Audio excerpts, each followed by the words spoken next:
Daily, weekly और monthly राशिफल के साथ साथ ज्योतिष, वास्तु, मंत्र आदि से जुड़ी वीडियोस रेगुलरली पाने के लिए चैनल को अभी सब्सक्राइब कीजिए और बेल नोटिफिकेशन पे भी क्लिक कीजिए ताकि नई वीडियो की नोटिफिकेशन आपको समय पर मिल जाए।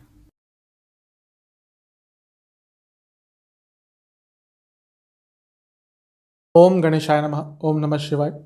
मैं निखिल ज्योतिषाचार्य आप सभी का मेरे चैनल पर पुनः स्वागत करता हूँ। आशा करता हूँ आप सभी स्वस्थ होंगे। महादेव की कृपा आप सभी पर सदैव बनी है। कि वीडियो मीन यानी कि पाइसेस के लिए महत्वपूर्ण वीडियो है, क्योंकि वीडियो है मार्च 2023 के मासिक राशिफल के बारे में। कैसा रहेगा मार्च का महीना मीन के लिए, क्या क्या बदलाव आएंगे। जो मेरा मासिक राशिफल होता है वो जीवन की प्रमुख चीज़ों को लेकर होता है। जनरल प्रेडिक्शंस, कौन कौन से योग बन रहे हैं, career, business, love life, married life, students, सेहत, इन सबको मैं कवर करता हूँ और वीडियो के अंत में कुछ उपाय भी अवश्य बताता हूँ। कहाँ से देखिए राशिफल, जैसा मैं कई बार और ऑलमोस्ट हर वीडियो में बताता हूँ कि आपकी लग्न राशि से और आपकी चंद्र राशि से अलग अलग राशिफल नहीं दिए जा सकते। राशिफल केवल गोचर आधारित होते हैं, एक सामान्य विश्लेषण होता है।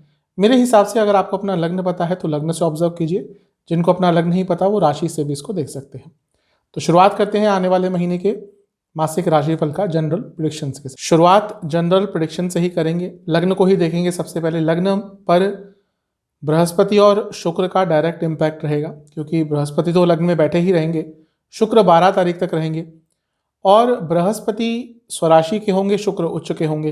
दोनों ही पंच महापुरुष योग बनाकर बैठेंगे। तो महीने के शुरुआती 12 दिन तो बहुत अच्छे रहेंगे, बहुत कुछ प्राप्त करेंगे। फरवरी में भी बहुत कुछ प्राप्त करा होगा। और वो जो सकारात्मकता है दो शुभ ग्रहों की, दो अति शुभ ग्रहों की लग्न में रहने के कारण, वो आपको अवश्य प्राप्त होगी। शुक्र का राशि परिवर्तन होगा और बहुत महत्वपूर्ण होगा आपके लिए। कारण क्या है कि वो दूसरे घर में राहु के साथ आ जाएंगे और राहु एक दैत्य है, राहु एक असुर है और शुक्र दैत्याचार्य है। शुक्र अष्टम के स्वामी हैं आपके लिए। शुक्र तीसरे भाव के स्वामी हैं। अष्टम के स्वामी होने के नाते जब वो धन स्थान में आएंगे तो अचानक से धन की वृद्धि कर सकते हैं। और क्योंकि राहु के साथ भी हैं तो वो भी बता रहा है कि आपका जो धन है वो अचानक से बढ़ सकता है, क्योंकि राहु फॉरेन के कारक है। और मैं कई बार बता चुका हूं कि जो मीन लग्न के लोग हैं उनका कुछ ना कुछ बाहर से संबंध होता है यूजुअली। तो अगर आपका कुछ बाहर से संबंध है, कार्य का, बिजनेस का, आप एमएनसी में काम करते हैं, बाहर काम करते हैं देश के, तो ये वो समय है जब आपकी इनकम में अचानक से ग्रोथ हो सकती है। राहु और शुक्र का दूसरे घर में होना आपके लिए ये भी बताता है कि आपकी वाणी में एक अट्रैक्शन रहेगा। और अगर वाणी से संबंधित कुछ काम है आपका तो 12 तारीख के बाद उसमें भी आपको बहुत कुछ अच्छा देखने को मिलेगा, बहुत कुछ प्राप्ति आप कर पाएंगे। मंगल का राशि परिवर्तन बहुत महत्वपूर्ण आपके लिए होने वाला है, क्योंकि मंगल एक तरह के आपके लिए योग कारक ग्रह भी हैं और चौथे स्थान में आएंगे। और लंबे समय के बाद क्योंकि राशि परिवर्तन कर रहे हैं, चौथे भाव में आते ही वो आपके लिए वाहन प्राप्ति का और प्रॉपर्टी का, दोनों के ही योग अवश्य बनाएंगे। अगर आप प्रॉपर्टी खरीदना चाहते थे तो उसके लिए महीना बहुत अच्छा है। प्रॉपर्टी में कुछ कंस्ट्रक्ट कराना चाहते थे उसके लिए महीना बहुत अच्छा है। और अगर पॉपुलैरिटी भी पाना चाहते थे तो उसके लिए भी महीना बहुत अच्छा है, क्योंकि मंगल की चौथी दृष्टि सप्तम पर होगी और बृहस्पति भी सप्तम को देख रहे होंगे। दो ग्रह इस महीने लग्न में आपके आने वाले हैं और बृहस्पति तो रहेंगे ही ओवरऑल, लेकिन सूर्य आ जाएंगे आपके लिए 15 मार्च को और बुध आ जाएंगे आपके लिए 16 मार्च को। क्योंकि सूर्य लग्न में आते हैं तो अच्छा प्रभाव देते हैं, लेकिन सूर्य आपके लिए छठे घर के भी स्वामी हैं। सेहत का बहुत ध्यान दीजिएगा 15 मार्च के बाद। ऐसा मैं इसलिए भी कह रहा हूं क्योंकि सूर्य बृहस्पति को अस्त भी कर देंगे महीने के अंत में। 23-24 मार्च के आसपास बृहस्पति को अस्त कर देंगे, क्योंकि बृहस्पति लग्न के स्वामी हैं। सूर्य अस्त तो कर ही रहे हैं, सूर्य छठे घर के भी स्वामी हैं। तो सेहत आपकी अचानक से बिगड़ सकती है। सेहत का बहुत ध्यान दीजिएगा महीने के अंतिम भाग की तरफ। बुध भी लग्न में आ रहे हैं, नीच के हो जाएंगे, लेकिन नीच भंग राजयोग भी बन जाएगा, क्योंकि बृहस्पति स्वराशि के लग्न में बैठे हैं, केंद्र में बैठे हैं, तो वो नीच भंग योग बन जाएगा। तो ये नीच भंग जो राजयोग है अचानक से पैसा देता है, पॉपुलैरिटी देता है, लेकिन मैं हर बार बोलता हूं कि लिटरली नहीं लेना चाहिए किसी भी चीज़ को। अगर ग्रह नीच का हो रहा है तो नीच का प्रभाव कहीं ना कहीं अवश्य देगा। और क्योंकि बुध अपने आप एक रोग कारक ग्रह हैं और आपके लिए थोड़े बाधक भी हैं, तो आपकी सेहत ही मुझे बिगड़ती हुई दिख रही है और कुछ कार्य आपके अवश्य महीने के 16 मार्च के बाद थोड़े अटक सकते हैं कुछ समय के लिए। तो जैसे ही सूर्य और बुध का राशि परिवर्तन होगा, अपनी सेहत का आपको बहुत ध्यान देना शुरू कर देना है, बल्कि उससे पहले ही आपको ध्यान देना शुरू करना है। अभी केतु भी अष्टम में है, तो वो भी बता रहे हैं कि अचानक से कोई बीमारी आपको हो सकती है। तो ये जो महीना है आपको अपनी सेहत का बहुत ध्यान रखना है। पैसा तो अवश्य आएगा, जैसे मैंने कहा राहु और शुक्र की युति धन स्थान में हो रही है, तो पैसा तो अवश्य आएगा। और क्योंकि लाभ स्थान के स्वामी भी विपरीत राजयोग बनाकर बैठेंगे, पैसा आएगा, लेकिन अपनी सेहत को नज़रअंदाज मत कीजिएगा। इस महीने के विशेष योग आपके लिए कौन कौन से बन रहे हैं? बृहस्पति द्वारा योग बन रहा है पंचमहापुरुष योग, और बृहस्पति द्वारा राजयोग भी बन रहा है क्योंकि दो केंद्रों के स्वामी हैं। और उसके साथ ही शुक्र द्वारा भी आपके लिए पंचमहापुरुष योग बनेगा 12 तारीख तक। वसुमती योग है, सरस्वती योग है महीने के शुरुआती भाग में, पैसे के लिए, धन के लिए बहुत अच्छा है। केदार योग भी है, और ये भी आपके लिए जिस तरह से बन रहा है वो पैसे के लिए बहुत अच्छा बन रहा है। मनी अर्निंग कैपेसिटी आपकी इस महीने काफ़ी बढ़ सकती है। पॉजिटिव्स इस महीने के मेरे हिसाब से क्या हो सकते हैं? आपका जो करेज है, साहस है, वो बढ़ेगा। आपके रिसोर्सेज बढ़ेंगे, हर तरह के, पैसा बढ़ेगा, रिसोर्सेज बढ़ेंगे, चीज़ों को समझ पाएंगे, चीज़ों को आप एनालाइज कर पाएंगे। एनालाइज करने की कैपेसिटी बहुत अच्छी रहेगी। आपके घर में खुशियाँ आती हुई दिख रही हैं। इसके साथ ही बहुत ऑर्गेनाइज्ड होते हुए दिख रहे हैं, जिसकी पिछले कुछ समय से आपको बहुत रिक्वायरमेंट थी लेकिन नहीं हो पा रहा था। मार्च का महीना आपकी जो ऑर्गेनाइज्ड लेवल है उसको बढ़ाएगा। नेगेटिव क्या हो सकता है? एक, आपके अपने इस महीने कुछ धोखा दे सकते हैं। जल्दबाजी और गुस्सा महीने के अंतिम भाग की तरफ आ सकता है, वहाँ पे प्रॉब्लम होगी। और कुछ संबंध बिगड़ सकते हैं लोगों से, उसके कारण भी नकारात्मकता का प्रभाव हो सकता है। करियर की तरफ चलते हैं। 10वां स्थान करियर के लिए देखा जाता है। 10वें स्थान पर पूरे महीने मंगल की दृष्टि बनी रहेगी। कारण क्या है? पहले मंगल की 8वीं दृष्टि होगी, फिर मंगल का राशि परिवर्तन होगा 13 तारीख को, तो मंगल की 7वीं दृष्टि होगी। मंगल आपके लिए भाग्य स्थान के स्वामी है, मंगल धन स्थान के स्वामी है, योग कारक हैं। तो ये जो महीना है, करियर में पैसा आदि तो अवश्य आएगा। प्रॉब्लम यह है कि मंगल 13 तारीख को चौथे घर में आ जाएंगे, और चौथे घर में दिग्बल उनका एकदम शून्य हो जाता है। तो कार्य क्षेत्र में अथॉरिटी नहीं रहेगी आपकी। आप भले ही बड़ी पोस्ट पे काम करते हो, लेकिन 13 मार्च के बाद आप देखेंगे कि आपके जो जूनियर्स हैं वो भी आपका कहा नहीं ढंग से मान रहे, आपको अपने ऑर्डर्स बनवाने में बहुत प्रॉब्लम हो रही है। तो अथॉरिटी की थोड़ी बहुत कमी इस महीने 13 मार्च के बाद हो सकती है। लेकिन क्योंकि मंगल आपके लिए शुभ ग्रह है, भाग्य स्थान के स्वामी है, धन स्थान के स्वामी है, जैसे मैंने कहा, तो पैसा और भाग्य दोनों ही कार्य क्षेत्र में बढ़ते हुए दिख रहे हैं। राहु क्योंकि अर्थ त्रिकोण में बने रहेंगे और शुक्र को उनका साथ मिल जाएगा, तो 12 तारीख के बाद कार्य क्षेत्र में पैसा आपका अचानक से बढ़ सकता है। क्योंकि हम कार्य क्षेत्र की बात कर रहे हैं तो लग्न को इग्नोर नहीं कर सकते, और लग्न में इस महीने 2 ग्रह आ जाएंगे जो कि हैं सूर्य और बुध। क्योंकि बुध नीच के हैं, नीच भंग योग बनाएंगे, वो तो ठीक है, नीच भंग राजयोग अचानक से पैसा देता है, अपॉर्चुनिटीज देता है, लेकिन सूर्य भी साथ में होंगे। तो एक चीज बहुत सर्टेन दिख रही है कि इस महीने आपके खिलाफ ऑफिस पॉलिटिक्स बहुत ज़्यादा हो सकती है, भयंकर रूप की हो सकती है। ऐसी ऑफिस पॉलिटिक्स हो सकती है जिसका इम्पैक्ट आपके पूरे जीवन पर पड़ेगा। तो थोड़ा सा बच के रहें। जैसे ही महीने का मध्य भाग आएगा, स्पेशली जो बड़ी पोस्ट पे काम करते हैं, मैनेजमेंट लेवल पर काम करते हैं, इवन गवर्नमेंट जॉब में जो बड़ी पोस्ट पे हैं, उनके लिए स्पेशली ये जो महीना है, महीने का मध्य भाग के बाद का समय है, मैं ये नहीं कह रहा नेगेटिव है, अपॉर्चुनिटीज़, लाभ सब कुछ मिलेगा, लेकिन ऑफिस पॉलिटिक्स भयंकर होगी। इस तरह की ऑफिस पॉलिटिक्स हो सकती है कि वो आपके नाम को खराब करने के लिए हो। तो थोड़ा सा ध्यान अवश्य बरतिएगा अपने कार्य क्षेत्र में। इस महीने के पॉजिटिव पॉइंट्स क्या हो सकते हैं? एक, आप बहुत एक्टिव रहेंगे अपने कार्य क्षेत्र में, बैलेंस अपने कार्य क्षेत्र में दिखाने की कोशिश करेंगे, और आपको एक्सपेंड करने का, अपने करियर को एक्सपेंड करने का मौका मिलेगा। इसके साथ ही कम्युनिकेशन भी बेटर रहेगी, और आपका जो परसेप्शन है अपने करियर को लेकर वो भी थोड़ा बेटर होगा। पुरानी गलतियों से सीख कर कुछ अच्छा कर पाएंगे इस महीने। नेगेटिव क्या हो सकता है? जो सबसे पहले मैंने कहा ऑफिस पॉलिटिक्स, वो तो रहेगा ही। इसके साथ ही एक कंटिन्यूटी, मतलब कि कंटिन्यूटी की एक कमी रहेगी आपके पूरे बर्ताव में, आपके कार्य में। 2-3 दिन तो बहुत अच्छा काम करेंगे, फिर एक दिन ऐसा जाएगा जब आपका काम करने का मन नहीं करेगा, और अगर वो समय अच्छा नहीं चल रहा होगा तो वहाँ पे ही आपके साथ कुछ नेगेटिव हो सकता है। और इसके साथ ही वाणी पर कंट्रोल ना रहना, क्योंकि मंगल का प्रभाव रहेगा। गुस्से में कुछ ऐसी चीज़ें बोल जाएंगे जो आपको सूट नहीं करेंगी, उसके कारण नकारात्मक प्रभाव हो सकते हैं।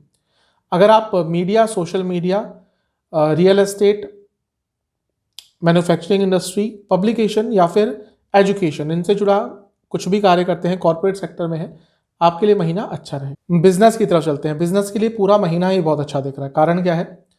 एक तो लग्न के स्वामी की दृष्टि सप्तम भाव पर बनी रहेगी, जो सप्तम भाव के स्वामी है।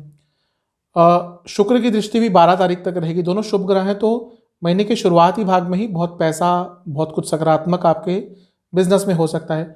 दूसरा, मंगल की दृष्टि 13 तारीख के बाद आ जाएगी। मंगल भाग्य स्थान के स्वामी है, धन स्थान के स्वामी, यानी कि बिजनेस में भाग्य का साथ मिलेगा। इसके साथ ही सप्तम से अष्टम में राहु और शुक्र की युति होगी। अचानक से आपके बिजनेस में लाभ आपको मिल सकता है, आपके बिजनेस का नाम मिल सकता है। जो थोड़ी प्रॉब्लमेटिक चीज बिजनेस के संदर्भ में इस महीने मुझे दिख रही है, वो यह है सप्तम भाव के स्वामी का नीच का होना। अब वो नीच भंग राजयोग बन जाएगा, मैं उससे मना नहीं कर रहा, अच्छा प्रभाव देते हैं, लेकिन मैं कई बार बता चुका हूं, इवन कंसल्टेशंस आती हैं तब भी मैं बताता हूं कि लिटरल सेंस में नहीं लेना चाहिए। अगर कोई ग्रह नीच का हो रहा है तो वो नीच का प्रभाव देगा। तो ये जो समय है 16 मार्च का, वहां पे अपने बिजनेस पे थोड़ा ध्यान दीजिएगा।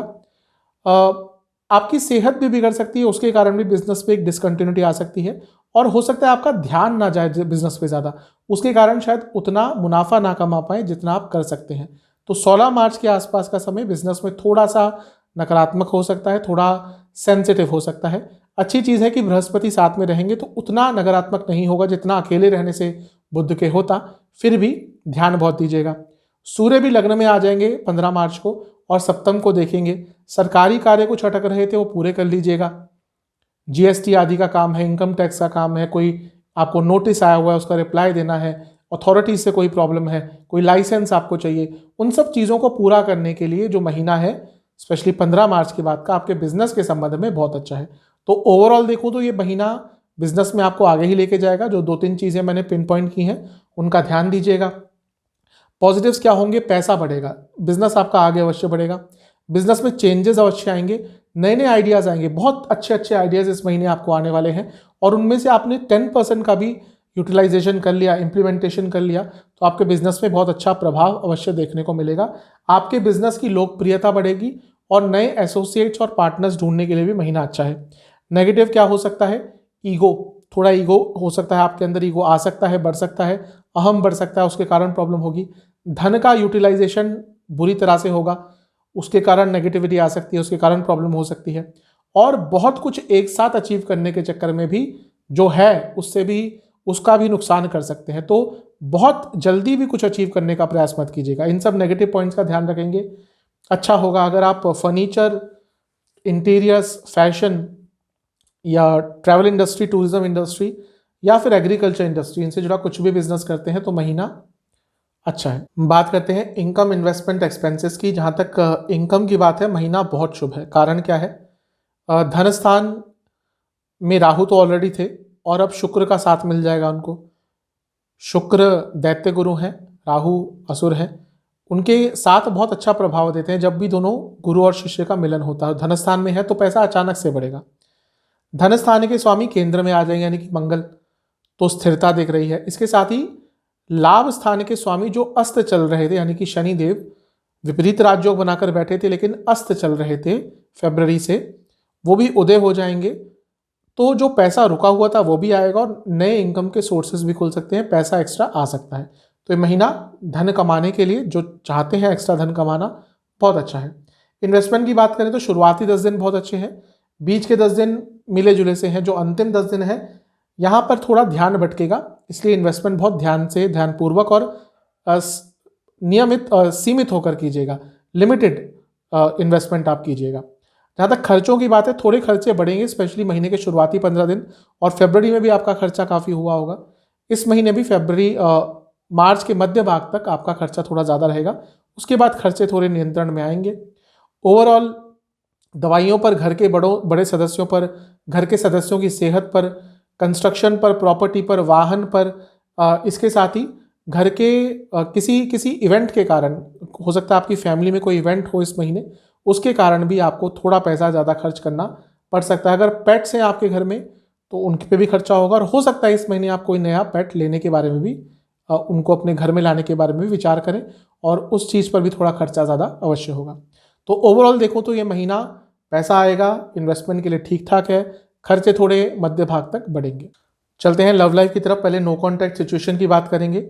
जो महीने के शुरुआती 10 दिन है, यहाँ पर थोड़ी संभावना बन सकती है, लेकिन ओवरऑल कहूँ तो महीना बहुत अच्छा नहीं है नो कॉन्टैक्ट सिचुएशन को ठीक करने के लिए। लेकिन एक चीज़ है कि महीने के मध्य तक आते आते अगर आपका बातचीत दोबारा चालू नहीं होती, आपको पता चल जाएगा कि शायद यहाँ पे अब बातचीत दोबारा नहीं स्टार्ट होगी, और वो भी कहीं ना कहीं आपके लिए अच्छा है, क्योंकि इसके कारण शायद डिस्ट्रैक्टेड बहुत चल रहे थे।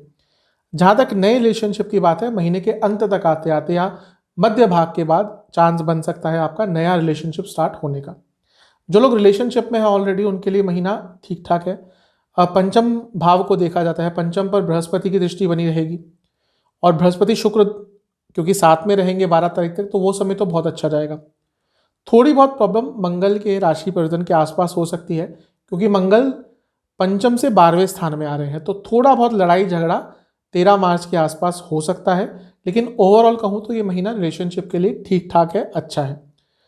इस महीने के पॉजिटिव पॉइंट्स ये हैं कि आप दोनों को ही एक दूसरे पर भरोसा होगा, रिलेशनशिप आगे की तरफ बढ़ेगा, शादी की तरफ भी बात बढ़ सकती है अगर रिलेशनशिप लंबा समय तक चल चुका है, और एक स्थिरता बहुत रहेगी। ये महीना वो भी है जहाँ पे आप रिलेशनशिप में हैं और आप अपनी फैमिली को अगर बताना चाहते थे कि हाँ भाई इनके साथ आपका रिलेशनशिप है और आप सीरियस है उस चीज़ को लेकर, तो उस चीज़ के लिए भी महीना बहुत अच्छा है। उस संदर्भ में भी कुछ पॉजिटिव हो सकता है, और कम्युनिकेशन भी आप दोनों की बहुत अच्छी रहेगी। नेगेटिव क्या होगा, आपके पार्टनर को कभी कभी ये लग सकता है कि आप उनको इग्नोर करते हैं, हो सकता है सच भी हो। वो चीज़ बहुत बड़ा एक आकार ले सकती है बहस का, लड़ाई का, ओवर थिंकिंग आपकी साइड से, और इसके साथ ही अपनी और अपने पार्टनर की ऊर्जा को ना समझ पाना और गलत समय पर गलत चीज़ कह देना कर देना भी इस महीने बहुत नेगेटिव इम्पैक्ट दे सकता है। तो इन सब का ध्यान रखिए। मैरिड लाइफ की तरफ चलते हैं। मैरिड लाइफ के लिए महीना मिला जुला है। मिला जुला इसलिए कह रहा हूँ कि शुरुआती 12-13 दिन तो बहुत अच्छे रहेंगे। बृहस्पति शुक्र का प्रभाव सप्तम पे रहेगा, किसी नकारात्मक ग्रह का डायरेक्ट इम्पैक्ट सप्तम पे नहीं रहेगा, तो सब कुछ अच्छा दिख रहा है, पॉजिटिव दिख रहा है। प्रॉब्लम होगी 12-13 तारीख के बाद। सबसे पहले 13 तारीख को मंगल चौथे घर में आ जाएंगे और सप्तम को देखेंगे। मंगल दोष बन रहा है, खैर चौथे भाव का मंगल दोष इतना स्ट्रांग नहीं होता, फिर भी मंगल का प्रभाव तो आ गया, तो थोड़े लड़ाई झगड़े हो सकते हैं। ज़्यादा प्रॉब्लम स्टार्ट होगी जब सूर्य लग्न में आ जाएंगे और उसके अगले दिन बुध भी लग्न में आ जाएंगे, बुध नीच के हो जाएंगे, तो 15-16 तारीख के बाद मैरिड लाइफ में बहुत प्रॉब्लम्स आएंगी। मिसकम्युनिकेशन, लड़ाई झगड़े, ईगो क्लैशेस बहुत होंगे। स्पेशली अगर दोनों ही पति पत्नी काम करते हैं तो इस महीने के मध्य भाग के बाद ईगो क्लैशेस बहुत होने वाले हैं। तो ये महीना आप कह सकते हैं मिला जुला सा है। पहला हाफ अच्छा है, दूसरा हाफ सेंसिटिव है, ध्यान रखिएगा। पॉजिटिव पॉइंट्स क्या होंगे, कम्युनिकेशन भले ही कई बार आपकी टूटेगी, लेकिन फिर भी आपकी तरफ से कई बार ये एफर्ट लगाए जाएंगे कि एक बातचीत का जो स्तर है वो अच्छा रहे, और उसके कारण भी चीज़ें उतनी नेगेटिव नहीं होंगी जितनी हो सकती हैं। आपकी तरफ से बहुत एफर्ट्स लगाए जाएंगे चीज़ों को ऑर्गेनाइज करने का, और आप हिम्मत नहीं हारेंगे। ये पूरा महीना जो शादी की पॉजिटिविटी है या शादी को नकारात्मकता की तरफ लेके जाने से बचाना है, वो सारा दारोमदार कहीं ना कहीं इस महीने आपके हाथ में ही है। अगर आपने अपने ऊपर कंट्रोल कर लिया, आपने थोड़े एफर्ट्स दिखा लिए, तो महीना अच्छा जाएगा, वरना नेगेटिव तरफ जा सकता है। नेगेटिव पॉइंट्स क्या हो सकते हैं, पैसों की बातचीत पर बहुत बार बहस होगी और वो गलत स्तर पर जाएगी। इसके साथ ही बिना सोचे समझे आरोप लगाना भी इस महीने मैरिड लाइफ में बहुत प्रॉब्लम आपको दे सकता है। स्टूडेंट्स की तरफ चलते हैं। स्टूडेंट्स के लिए महीना ठीक ठाक सा है। एग्जाम्स की पहले बात करेंगे। महीने के शुरुआती 10 दिन बहुत अच्छे नहीं हैं, मन बहुत भ्रमित रहेगा। बीच के 10 दिन अच्छे हैं, यहाँ पर रिजल्ट आपके फेवर में आता हुआ दिख रहा है। जो अंतिम दिन है 20 तारीख के बाद के, यहाँ पे भी समय बहुत अच्छा है। यहाँ पे एक प्रगति दिख रही है, यहाँ पर बहुत कुछ आपके लिए प्राप्त होता हुआ दिख रहा है। तो महीने के शुरुआती 10 दिन को छोड़ दें तो एग्जाम्स के लिए अच्छा है। पंचम भाव को स्टूडेंट्स के लिए देखा जाता है। पंचम भाव पर बृहस्पति का प्रभाव रहेगा, दृष्टि रहेगी, तो ये अच्छा है। पंचम से 12वें में मंगल आ जाएंगे इस महीने, तो स्टूडेंट्स जिनका कोई कॉम्पिटिटिव एग्जाम है उनके लिए वो समय अच्छा रहेगा 13 मार्च के बाद का। और वह स्टूडेंट्स जो जॉब प्राप्त करना चाहते थे उनके लिए भी कहीं ना कहीं ये जो समय है वो अच्छा रहेगा, क्योंकि मंगल का जो एक स्वामित्व है वो धनस्थान का है, और वो धनस्थान पंचम से 10वां है। यानी कि वह स्टूडेंट्स जो जॉब प्राप्त करना चाहते थे उनके लिए महीना अच्छा है, क्योंकि मंगल की दृष्टि 10वें स्थान पर भी रहेगी। सूर्य क्योंकि लग्न में आ जाएंगे 15 तारीख को, तो ये महीना जिनका कोई भी गवर्नमेंट का एग्जाम है उनके लिए भी बहुत अच्छा रिजल्ट मिलेगा, क्योंकि सूर्य खुद छठे घर के स्वामी है और छठा भाव कॉम्पिटिटिव एग्जाम्स का होता है और सूर्य गवर्नमेंट के कारक है, सरकारी कामों के कारक है। कोई भी आपका सरकारी एग्ज़ाम है, कॉम्पिटिटिव है, कुछ भी तरह का सरकारी एग्ज़ाम है, तो उस चीज़ में आपको इस महीने बहुत अच्छे रिजल्ट देखने को मिलेंगे। तो ओवरऑल ये महीना स्टूडेंट्स के लिए बहुत अच्छा है। बहुत कुछ नया आपके साथ हो सकता है, नया करने का मौका मिल सकता है, नई अपॉर्चुनिटीज़ भी खुल सकती हैं। सेहत की बात करते हैं। सेहत का जैसे मैंने कहा कि महीने के अंत में प्रॉब्लम ज़्यादा आएंगी जब लग्न के स्वामी बृहस्पति अस्त हो जाएंगे और सूर्य भी क्योंकि 15 तारीख को लग्न में आ जाएंगे तो वहाँ से भी प्रॉब्लम बढ़ेंगी ही। और बुध जो खुद रोग कारक है और नीच के हो जाएंगे लग्न में, तो 15-16 तारीख के बाद हेल्थ इश्यूज़ बहुत हो सकते हैं। ध्यान दीजिएगा, स्पेशली अगर लिवर की प्रॉब्लम आपको कोई है, डायबिटीज़ है, तो इस महीने दिक्कत पड़ेगी। महीने के शुरुआती 10 दिन नसों की प्रॉब्लम और पेट की प्रॉब्लम, बीच के 10 दिन दोबारा नसों की प्रॉब्लम, सर की प्रॉब्लम, लिवर की प्रॉब्लम। अंतिम जो दिन है यहाँ पर किडनी संबंधित कोई प्रॉब्लम है आपको तो दिक्कत बढ़ेगी, आंखों की प्रॉब्लम और सर से संबंधित प्रॉब्लम बहुत रहेगी, सर में चोट भी लग सकती है। इन सब चीज़ों का ध्यान दीजिए। उपाय की बात करते हैं। किसी भी शिव मंदिर में आपको जाना है महीने के शुरुआती किसी भी दिन में। आपको पहले शिवलिंग का चंदन से विलेपन करना है, 11 बेलपत्र अर्पण करने हैं और ओम रुद्राय नमः मंत्र का 108 बार जाप करना है। ये जाप करने के बाद शिव जी को खीर का भोग लगाइएगा और मंदिर के पुरोहित जी को कुछ दक्षिणा देकर आइएगा। ये उपाय आप कर लेंगे, आपके लिए जो महीना है बहुत अच्छा जाएगा, सकारात्मक जाएगा। आशा करता हूँ ये वीडियो आपके काम आएगी। चैनल पे अगर आप नए हैं तो सब्सक्राइब कर लीजिए, वीडियो को लाइक कर लीजिए। मिलता हूँ अगली वीडियो में, तब तक के लिए